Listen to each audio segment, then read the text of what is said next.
pertama akan mempraktekkan alat peraga sistem pencernaan sebagai tugas UAS dari mata kuliah pembelajaran IPA SD. Saya atas nama Siti Nurmita dan di samping saya atas nama Baik Lina Anggraini dan di sebelahnya bernama Nurul Aulia dan di sebelah saya yang bernama Lalu Zulkarnain.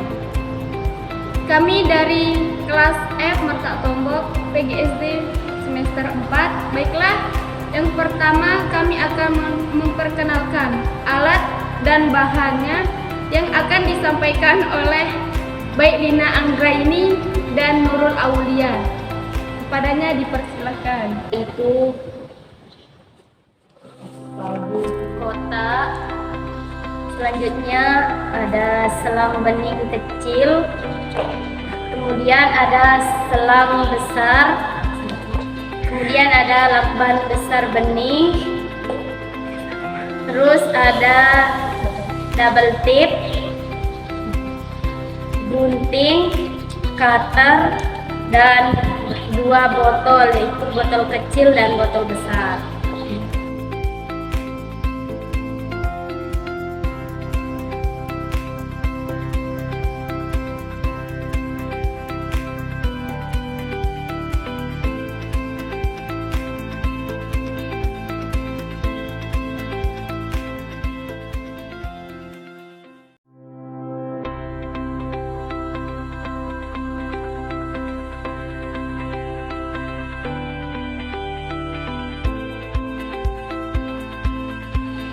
Baiklah, di sini selanjutnya penggunaan alat peraga sistem pencernaan. Yang pertama, kita mulai dari mulut. Nah, proses pencernaan dimulai sejak makanan masuk ke mulut. Di dalam mulut terdapat alat-alat yang membantu proses pencernaan, yaitu gigi, lidah, kelenjar ludah atau air liur. Dan di dalam rongga mulut, makanan mengalami pencernaan secara mekanik dan kimiawi. Kemudian selanjutnya makanan masuk ke kerongkongan atau esofagus. Nah, kerongkongan ini adalah saluran yang menghubungkan antara mulut dan lambung. Otot-otot kerongkongan memindahkan makanan dengan gerak perisaltik. Gerakan perisaltik merupakan kumpulan kontraksi dengan langkah otot yang menimbulkan gerakan seperti gelombang sehingga makanan terdorong menuju ke lambung.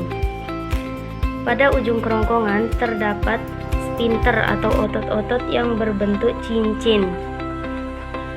Otot-otot ini memungkinkan makanan masuk ke lambung dan bentuknya untuk mencegah makanan dan cairan naik kembali ke kerongkongan. Selanjutnya yang ketiga yaitu lambung. Lambung terdiri dari 3 bagian yaitu katiak, unus, dan pilarut.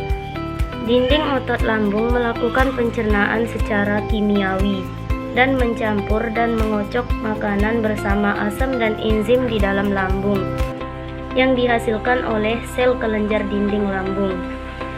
Getah lambung terdiri dari pepsin yaitu enzim yang fungsinya untuk memecah protein menjadi pepton, asam klorida atau HCl yaitu asam untuk membunuh kuman dan bakteri pada makanan serta mengaktifkan pepsinogen menjadi pepsin.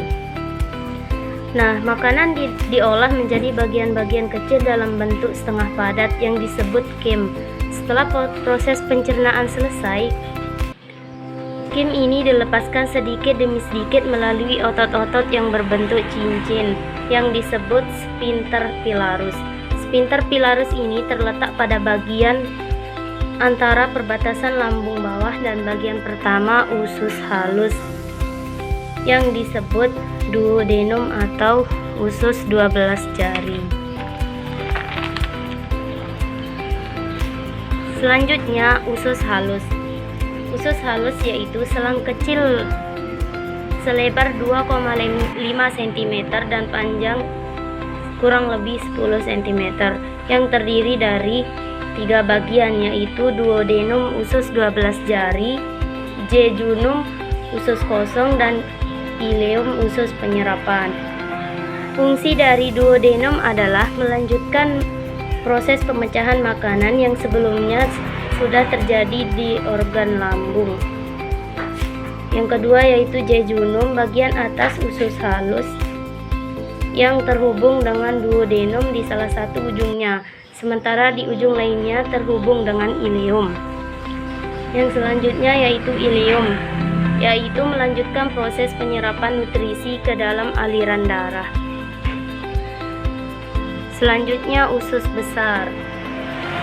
Usus besar adalah terjadi permisahan antara zat sisa makanan serta pembentukan feses, yang nantinya sisa makanan itu akan dikeluarkan dari tubuh.